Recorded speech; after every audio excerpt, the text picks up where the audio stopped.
बिस्मिल्लाहिर्रहमानिर्रहीम अस्सलाम वालेकुम दोस्तों, ਤੁਸੀਂ ਦੇਖਦੇ ਪਏ ਹੋ ਲੁੱਡਨ ਪੰਜਾਬ ਟੀਵੀ ਤੇ ਮੈਂ ਤੁਹਾਡਾ ਮੇਜ਼ਬਾਨ ਮੁਹੰਮਦ ਅਹਿਮਦ। ਸਭ ਤੋਂ ਪਹਿਲੇ ਜਨਾਬ ਆਪਣੇ ਚੈਨਲ ਲੁੱਡਨ ਪੰਜਾਬ ਨੂੰ ਕਰਨਾ ਸਬਸਕ੍ਰਾਈਬ, ਬੈਲ ਆਈਕਨ ਨੂੰ ਕਰਨਾ ਪ੍ਰੈਸ ਤੱਕ ਮੇਰੀ ਆਉਣ ਵਾਲੀ ਅੱਛੀ ਔਰ ਬਿਹਤਰੀਨ ਵੀਡੀਓ ਜਨਾਬ ਮੇਰੇ ਵੀਰ ਵੇਖਣ। ਸਭ ਤੋਂ ਪਹਿਲੇ ਜਨਾਬ ਚੋਲਸਤਾਨੀ ਤੇ ਫਰੀਜ਼ੀਅਨ ਦਾ ਕ੍ਰਾਸ ਮੇਰੇ ਵੀਰਾਂ ਦੇ ਸਾਹਮਣੇ ਖਲੋਤਾ ਹੈ ਔਰ ਜਨਾਬ ਇਹ ਫਾਰਮ ਦੀ ਗਾਂ ਹੈ। ਇਸ ਫਾਰਮ ਦੀ ਜਨਾਬ ਫਾਰਮ ਦੇ ਵਿੱਚ ਜਨਾਬ ਹੁਣ ਸੂਈ ਹੈ, ਸਾਈਡ ਤੇ ਕੱਢੀ ਖਲੀ ਜਨਾਬ। ਇਹ ਮੇਰੇ ਵੀਰਾਂ ਤਸੱਲੀ ਕਰਨੀ ਜਾਨਵਰ ਦੀ ਔਰ ਕਿਸੇ ਵੀ ਵੀਰ ਭਰਾ ਨੂੰ ਜਨਾਬ ਪਸੰਦ ਹੋਵੇ ਲੈ ਕੇ ਦਿਆਂਗੇ ਜਨਾਬ। ਡਿਮਾਂਡ ਦੀ 2,85,000 रुपया जनाब, 2,85,000 रुपया डिमांड है। मगर जनाब ए वच्छी है, ए वछड़ी दी सो जनाब हुण 2,85,000 डिमांड है और दूजा वारा हुण सूई है। पिछले वारे का 24 लीटर तो 25 लीटर का जनाब रिकॉर्ड है दुध का।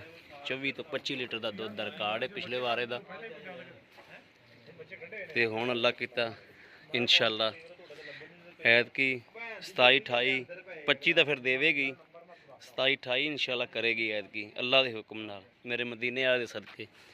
बाकी थन थुन हर शायद तसल्ली करनी।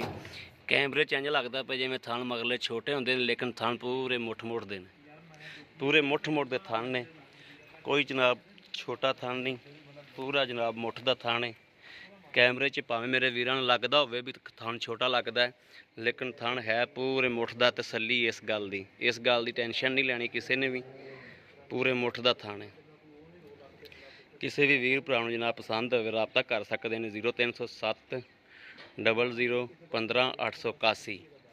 2,85,000 रुपया मालक की डिमांड है। थोड़ी कनी प्यार मुहब्बत है मगर जनाब है अच्छी भी है। 2 घंटिया की सूई जनाब, 2 घंटे हो गए ने सूई नूं ढाई। बाकी जनाब उम्मीद करने साडी अज वाली वीडियो मेरे वीरां नूं पसंद आवेगी। पसंद आवे कमेंट लाइक शेयर आदे वीर नूं जरूर करदा रहना ताकि तुहाडा वीर तुहाडे वास्ते बाहर फिर के अच्छे तो अच्छा जानवर लैके हाज़र हुंदा रहे। बाकी जनाब इस वीडियो तो आदे वीर अहमद देनी इजाज़त। अल्लाह निगहबान, पाकिस्तान जिंदाबाद।